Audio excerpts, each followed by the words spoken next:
I'm Baby Duck. And I'm Papa Bear. It's going out the door. Disney. We're talking about pin trading today. Disney pins are kind of the way we've commemorated many of our trips to Disney, and we have our favorites. Each of us has our favorite. Orange Bird, very popular with Baby Duck and I. And then as we have different characters that we like or different rides, Marianne and I actually rode the Rock and Roller Coaster before it was open to the public, and so this pin kind of commemorates that, and the 4.5 hours that Mom and the Baby Duck got to play in the water while we rode roller coaster. I like my pins. I've got a couple of the different cast member pins, and I've got a story for each one of these pins, honestly. And that's kind of how we do Disney pins, but you know, there's a lot of ways you can do these Disney pins when it comes to collecting them. You can do what we like to do, which is have stories tied to them, or some people like to get, like Papa Bear's got 3 of these princesses inside flowers. You can see Snow White's got like a sunflower, Tiana's got a water lily, stuff like that, because they match, they're part of a set. And so a lot of people love to collect those sets and collect those things that are similar to each other. Of course, like the Magic Music Days commemorative pins that are actually for special events. His pin trading traditions pin from actually Disney Traditions from when I did my first college program.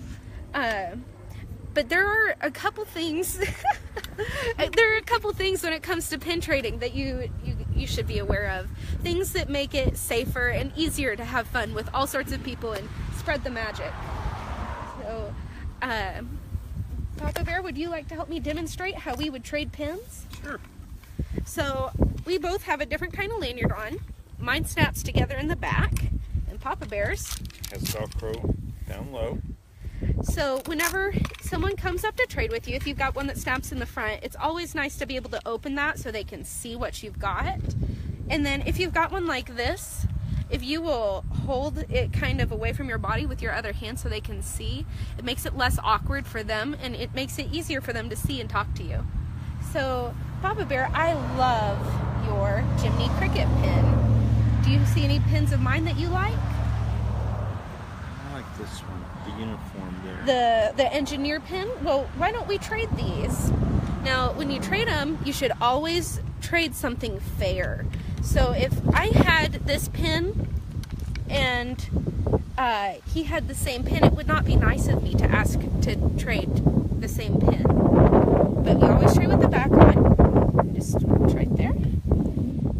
And if you're trading with a Disney personnel person, they're going to check to make sure the back of your pin is a Disney pin, and it'll show if it's a Disney pin or not, because they can only trade for Disney pins. Yeah, they've got, it's very hard to see in the camera, but they've got this tiny little pin trading tradition stamp on it. They're also going to say, like if it's a hidden Mickey like this one is, it'll say hidden Mickey and the year that, not the year, sorry. How many are in the set, because like we were talking about earlier, a lot of these are parts of sets. Papa Bear, I'll give you back your fella.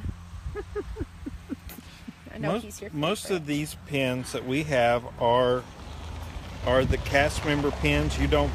Most of these you couldn't buy if you went in the shops. They wouldn't be for sale.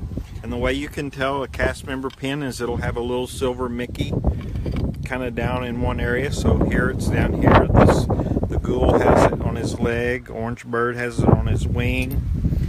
And seeing this, here's a pin that we purchased, and it doesn't have one of those hidden Mickeys on it.